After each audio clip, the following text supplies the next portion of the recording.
hungry arms, wild, hungry arms. Give me all the love I need. Bonjour à tous, aujourd'hui je vous parle des films qui sortiront donc le 16 novembre. Alors forcément cette semaine va être vraiment marquée par la sortie d'un des films les plus attendus de l'année, Les Animaux Fantastiques. Une sorte de suite à Harry Potter qui est également écrite par J.K. Rowling. On est donc en droit d'espérer un retour à l'univers merveilleux et fantastique d'Harry Potter qui nous avait tant séduit par le passé. Et j'enchaîne donc tout de suite sur la réalisation, parce que vu que c'est David Yates qui s'en occupe, on est en droit d'espérer quelque chose de vraiment génial, car c'est lui qui a réalisé les 4 derniers films Harry Potter. Des films vraiment très bons et un univers vraiment qui lui colle à la peau et sur lequel il fonctionne très bien. Dans le rôle principal de ce film, on retrouve donc Eddie Redmayne, un acteur que j'ai particulièrement aimé pour son rôle dans Danish Girl, où je l'avais vraiment trouvé mais alors exceptionnel. J'espère donc que dans Harry Potter, il nous offrira une bonne prestation, car j'aimerais vraiment que cet acteur monte un petit peu et fasse plus de bons films. Alors, c'est vous le gars à la valise remplie de monstres. Les nouvelles vont vite. Alors je suis pas particulièrement fan du choix de casting de mettre Colin Farrell dans ce film, parce que c'est pas un acteur que j'affectionne beaucoup. Que ce soit pour Total Recall ou Alexandre, franchement il m'a jamais vraiment touché, je l'ai jamais trouvé exceptionnel, et là du coup j'ai un peu peur. Je pense pas que ce soit très mauvais non plus, hein, ça reste un acteur qui fait bien le boulot la plupart du temps, mais il manque un petit peu de charisme, et pour moi je suis pas sûr qu'il colle bien à l'univers Harry Potter. Un petit peu mitigé par rapport à ça. Nous vivons dans l'ombre depuis trop longtemps. Je vous le demande à tous.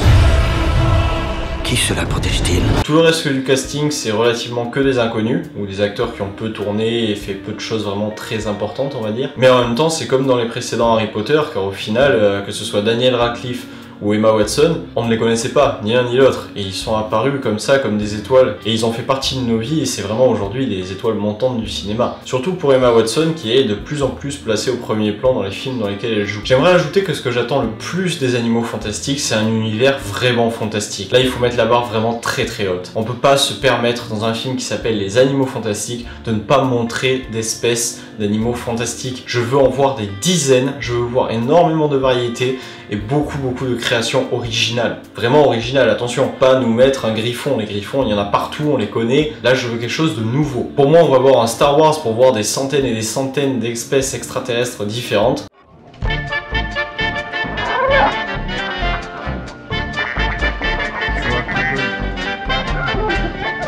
Pour moi, on va voir les Animaux Fantastiques ou même Harry Potter, pour voir encore une fois de la magie et des choses qu'on ne connaît pas et qu'on n'a pas l'habitude de voir. Créer des créatures. Il en faut beaucoup dans ce film et j'espère qu'elles y seront. Je crois pas que je rêve. Comment avez-vous deviné? Je suis incapable d'imaginer tout ça.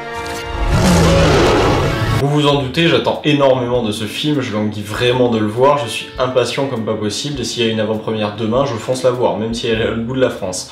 C'est vraiment un film que j'attends beaucoup. Je précise au passage pour les fans qu'à la base il y avait 3 films d'annoncés et qu'au final il y en aura 5. C'est plutôt cool quand on est fan d'Harry Potter et on veut toujours en voir plus.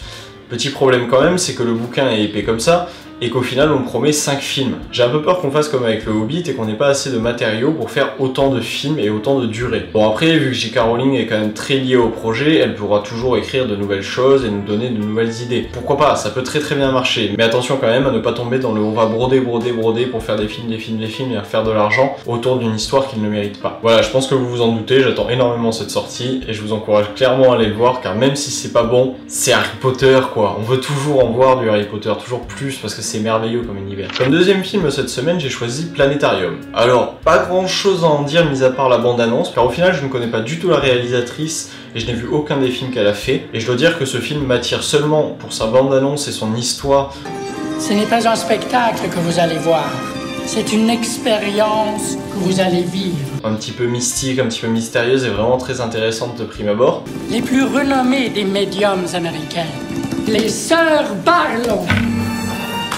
Et bien sûr pour le casting où il y a forcément Nathalie Portman, une actrice que j'adore et qui fait partie de mes actrices préférées du cinéma hollywoodien. On a pu notamment la voir dans Black Swan, Star Wars, mais alors surtout, on a pu la voir dans V pour Vendetta. Et ça, pour moi, c'est son chef-d'œuvre. Et du coup, cette actrice me fait toujours énormément d'effets, elle me touche beaucoup. Et j'espère que là, elle sera au niveau. Dans le second rôle, on retrouvera Lily Rose Depp, la fille donc de Johnny Depp et Vanessa Paradis, qui je l'espère sera encore une fois au niveau, car j'ai pu vraiment apprécier sa prestation dans La Danseuse, le tout premier film dans lequel elle a tourné. Et du coup, pourquoi pas, cette actrice est plutôt douée. Alors certes, beaucoup de gens disent oui, c'est la fille de Johnny Depp, du coup on la place sur le devant de la scène en 2 secondes, elle n'a pas à faire ses preuves, etc. Et moi, je suis pas vraiment d'accord avec ça, parce qu'elle a l'air d'avoir du talent. et du coup pourquoi pas. Alors c'est sûr que c'est sûrement beaucoup plus facile pour elle d'être placée sur des grands films que pour beaucoup d'autres actrices, mais bon, en même temps c'est un petit peu normal, c'est comme ça dans tous les milieux. Quand on a un père plombier, c'est plus facile de rentrer dans le métier de la plomberie. Quand on a un père acteur, c'est normal que ce soit plus facile de rentrer dans un métier d'acteur. Depuis toute jeune dans sa famille, on lui apprend forcément l'art de la réalisation et du jeu d'acteur. Donc c'est évident qu'elle a des prédispositions à faire ça. Voilà, je ne vous encourage pas non plus que ça à aller voir ce film, hein. Je n'en connais rien pour l'instant, j'ai envie de le voir et je vous en parlerai après une fois que je l'aurai vu. Voilà, c'est tout pour aujourd'hui, vous pouvez me laisser votre avis dans les commentaires, on se retrouve très bientôt pour les vidéos concernant ces deux films. À bientôt, ciao! And I have no trips about it. And these played out faces around me, I want you to know where